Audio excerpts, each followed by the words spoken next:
அனைவருக்கும் வணக்கம். Welcome to world village cookery channel. எல்லாரும் எப்படி இருக்கீங்க? நாம இன்னைக்கு செய்ய போற ரெசிபி சுக்கு மிளகு குழம்பு. நம்ம கிராமத்துலலாம் இந்த பனிக்காலம் முடிய போதில்ல, இந்த பனிக்காலம் முடியறதுக்கும் இந்த வெய்ய காலம் ஆரம்பிக்கிறதுக்கும் அந்த இடைப்பட்ட ஒரு காலம் இருக்கு பார்த்தீங்களா? ஒரு டிஃபிகல்ட்டான காலம்.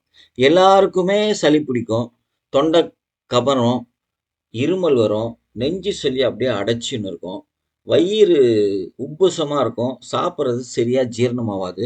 இவ்வளவும் இந்த மாதிரி இந்த சீதோஷ்ண நிலையிலிருந்து இன்னொரு சீதோஷ்ண நிலை மாறும்போது நம்ம எல்லாருக்குமே வரும், சின்ன குழந்தையிலேருந்து பெரியவங்க வரைக்கும். ஸோ கிராமத்தில் என்ன பண்ணுவாங்களாம், இது மாதிரி டைமில் சுக்கு மிளகையும் நல்லா வறுத்து பொடி பண்ணி ஒரு குழம்புல போட்டு சுட சுட சுட சாப்பாட்டில் வச்சுன்னு கொடுப்பாங்க. அது மேலே நெய் இல்லைன்னா நல்லெண்ணெய் ஊற்றின்னு சாப்பிட்டா அப்படியே தொண்டைக்கு ரொம்ப இதமாக இருக்கும். 2 நாள் சாப்பிட்டா போதும், அந்த தொண்டை சரியாயிடும், இருமல் நின்றுடும், சளி போயிடும், நல்லா பசி எடுக்கும். அது மாதிரியான கிராமத்தில் வைக்கிற சுக்கு மிளகு குழம்பு தான் இப்போ எப்படி செய்யுதுன்னு பார்க்க போகிறோம். வாங்க வீடியோக்குள்ளே போகலாம். அதுக்கு முன்னாடி நம்ம சேனலை சப்ஸ்கிரைப் பண்ணாமல் இருந்தீங்கன்னா தயவு செய்து சப்ஸ்கிரைப் பண்ணுங்கள். பக்கத்தில் பெல் ஐக்கான் வரும், அதையும் ப்ரெஸ் பண்ணிவிடுங்க. முக்கியமாக இந்த வீடியோவை ஸ்கிப் பண்ணாமல் முழுசாக பாருங்கள். ஸோ இந்த சுக்கு மிளகு குழம்பு வைக்கிறதுக்கு முதல்ல ஒரு 50 கிராம் ஒரு எலுமிச்சம்பழம் சைஸு புளியை சுடு தண்ணியில் ஊற வச்சிங்க. ஊற வச்சா நல்லா ஈஸியாக நம்ம கரைக்க முடியும். இது ஊறுற நேரத்தில் நம்ம இந்த குழம்புக்கு ஒரு பொடி ஒன்று ரெடி பண்ண போகிறோம். 2 ஸ்பூன் மிளகு, 1 ஸ்பூன் ஜீரகம், 1 ஸ்பூன் கடுகு, 1/4 ஸ்பூன் வெந்தயம், நல்ல ஒரு பெரிய சைஸு 2 சுக்கு துண்டு எடுத்துக்கலாம். இதை வந்து நல்லா வறுக்கணும். சிம்மில் வச்சுட்டு எண்ணெய்லாம் ஊற்ற வேணாம். நல்லா மெதுவாக ஒரு 5லேருந்து 10 நிமிஷம் கூட மெதுவாக வருங்க. இது வறுக்கிறது என்ன வந்து ஒரு பதம் அப்படின்னு பார்த்தீங்கன்னா, இந்த இதில் போட்டிருக்கோம்ல கடுகு, இந்த கடுகு நல்லா வெடித்து டப்பு டப்பு டப்பு டப்புன்னு வெடிக்கும். அந்த வெடிக்கிற வரைக்கும் நம்ம இந்த எல்லாத்தையும் மிளகு ஜீரகம் சுக்கெல்லாம் நம்ம வறுக்கணும் நல்லா சிம்மில் வச்சுட்டு. இப்போ பார்த்தீங்கன்னா நல்லா வெடிக்குது பாருங்கள், இதுதான் பதம். இது வெடித்து முடித்தோடனே எடுத்து ஒரு தட்டில் போட்டு ஆற வச்சுட்டு நல்லா நைஸு பொடியாக ஃபைன் பொடியாக அரைச்சி எடுத்து வச்சுங்க.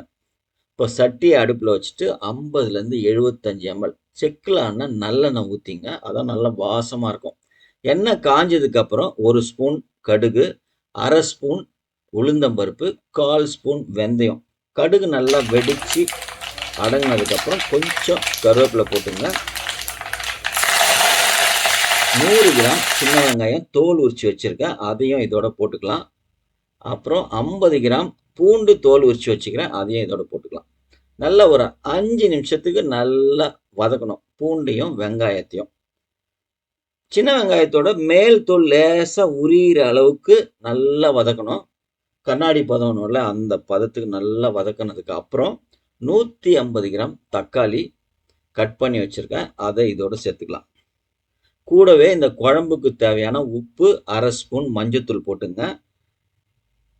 தக்காளி வதக்கும் போது உப்பு போட்டு வதக்கினா சீக்கிரமாக வதங்கிடும். தக்காளி தோல் மேலே உறிஞ்சி வரணும். அதில் இருக்க சதை வந்து இந்த வெங்காயத்தோடு நல்லா இணைஞ்சி நல்லா தொக்கு மாதிரி வதங்கணும். அதனால் சிம்மில் வச்சுட்டு மூடிடுங்க ஒரு 5-6 நிமிஷத்துக்கு. மூடினீங்கன்னா நல்லா சூப்பராக வதங்கிடும்.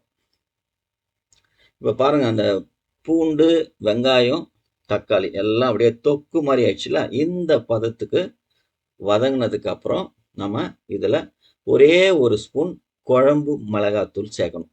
நம்மளோட சிக்னேச்சர் குழம்பு மிளகாத்தூள் போட்டுட்டு 2 நிமிஷத்துக்கு இந்த குழம்பு மிளகாத்தூளை இந்த எண்ணெயிலேயே இந்த வெங்காயம் தக்காளியோடு சேர்த்து நல்லா வதக்குங்க.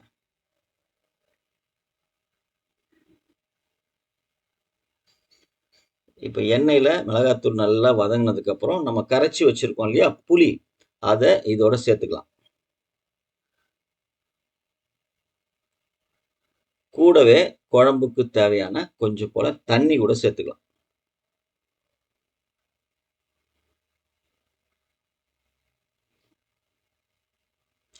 சேர்த்துட்டு நல்லா மிக்ஸ் பண்ணிங்க, மூடி வச்சிடுங்க. ஒரு 10 நிமிஷம் நல்லா கொதிக்கட்டும். இந்த டைம்ல நம்ம உப்பு கூட செக் பண்ணிட்டு தேவைப்பட்டா உப்பு, காரம் எதனா சேர்க்கறதா இருந்தா சேர்த்துக்கலாம்.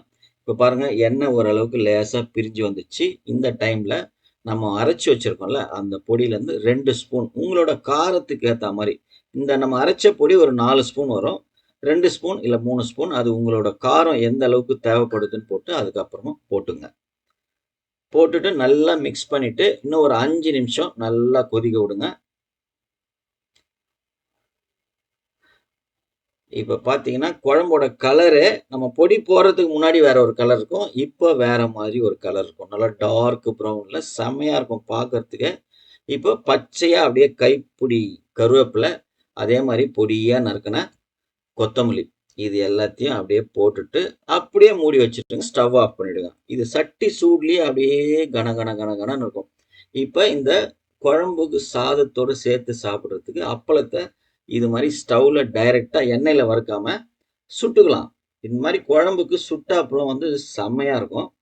இது மாரி டைரக்ட்டா ஃப்ளேம்ல எண்ணெய் போடாம சுட்டுட்டு நம்ம இந்த குழம்போட வச்சு சாப்பிட்டோம்னா வேற மாரி இருக்கும்.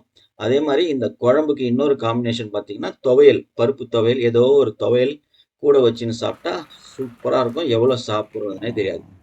நல்லா சுட சுட சுட சாதம் அப்படியே கொதிக்கணும், ஆவி வரணும்.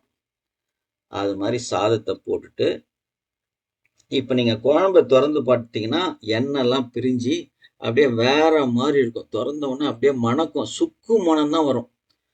நாக்குல அப்படியே ஜலம் கொட்டும். அழகா அந்த பூண்டோட சேர்த்து சுட சுட சுட சாதத்து மேல இந்த குழம்ப நல்லா போட்டுங்க. நல்லா தாராளமா போட்டுங்க.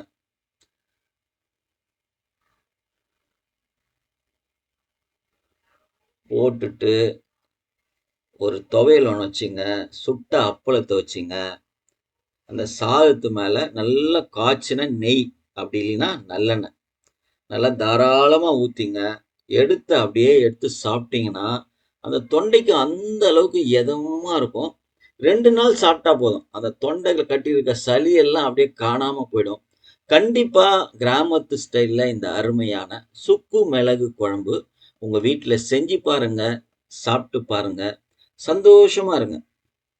செஞ்சு பார்த்துட்டு எப்படி இருந்ததுன்னு கமெண்ட் பாக்ஸ்ல கமெண்ட் பண்ணுங்க. உங்களோட ஒவ்வொரு கமெண்ட்டும் எங்களுக்கு ரொம்ப ரொம்ப முக்கியம். அதே மாதிரி அடுத்த ரெசிபி என்ன செய்யலாம் அப்படின்னு உங்களுக்கு ஏதாச்சும் ஐடியா இருந்ததுன்னா கண்டிப்பா எங்களுக்கு கமெண்ட் பாக்ஸ்ல தெரிவிக்கலாம்.